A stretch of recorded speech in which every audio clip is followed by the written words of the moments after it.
Intermittent fasting is one of the most popular diets today, and it's followed by athletes, CEOs, and YouTube fitness celebrities as well.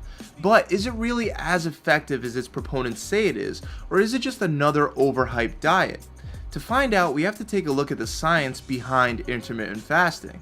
First, what exactly is intermittent fasting? Well, intermittent fasting is a diet that's based around restricting your eating time instead of restricting your food intake. Therefore, it isn't really a diet at all, but more of an eating pattern.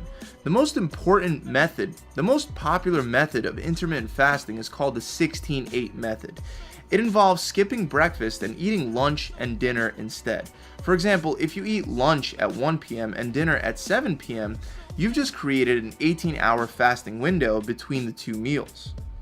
Other methods include the 5-2 method, which recommends fasting for 2 days a week, and then eating an eat-stop type of diet, which calls for 1 to 2 fasting days per week, where you stop eating from one meal until the same meal the next day. For example, you would eat lunch on Friday and then fast until lunch on Saturday. This gives you the benefits of a 24-hour fast, while still being able to eat every single day. The most commonly associated advantages with intermittent fasting type diets is that it's easier to lose fat for some people with that type of diet plan. Also, you can retain muscle easier, and it's easier to stick with it compared to other more commonly used diet plans. While there are also a host of other benefits like cancer prevention and cancer treatment, increased lifespan, preventing certain neurological diseases like Alzheimer's disease, lowering the risk of type 2 diabetes, and much more, we're only going to focus on intermittent fasting as it relates to losing fat and building muscle for this video. From an uninformed standpoint, intermittent fasting may resemble a simple caloric restriction diet. After all, it's just skipping breakfast, right?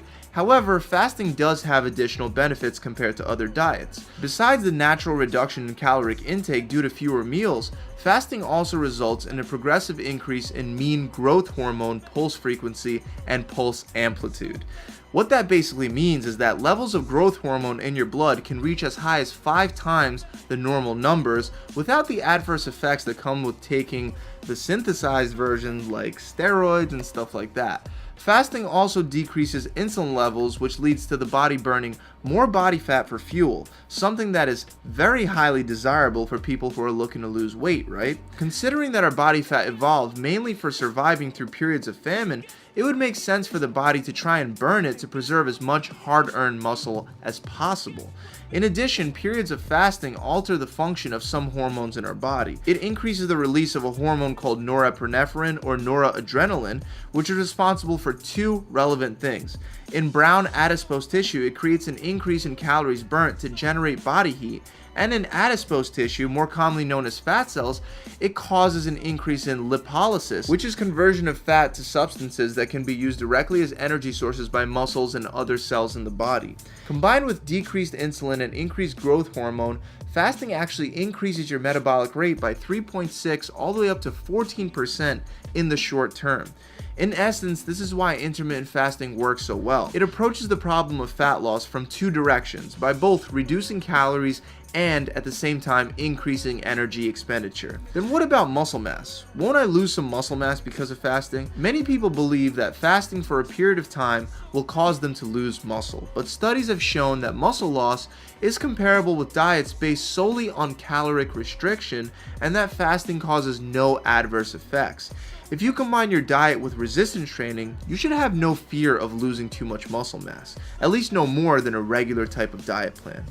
Another common fear is that the body will go into a starvation mode and start storing more calories as fat. However, that doesn't occur until after 60 hours of fasting, much longer than any protocol mentioned here in this video. And even then, by a mere 8% reduction in your metabolism, so it's not a huge reduction. And now comes the final question.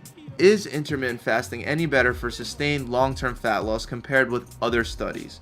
The science on this is still inconclusive. Some studies show that intermittent fasting is far better, and some show that it just plain isn't. In the end, it all depends on you. You're gonna have to try it out for yourself and see if it works better for you. Let us know in the comments below if you've tried intermittent fasting and if you've gotten the kind of results that you hoped for. Also, if you enjoyed this video, make sure you subscribe to this channel and also visit my website, gravitytransformation.com, where we have done for you diet and workout plans that are proven to work. I'll see you guys soon. Pump it.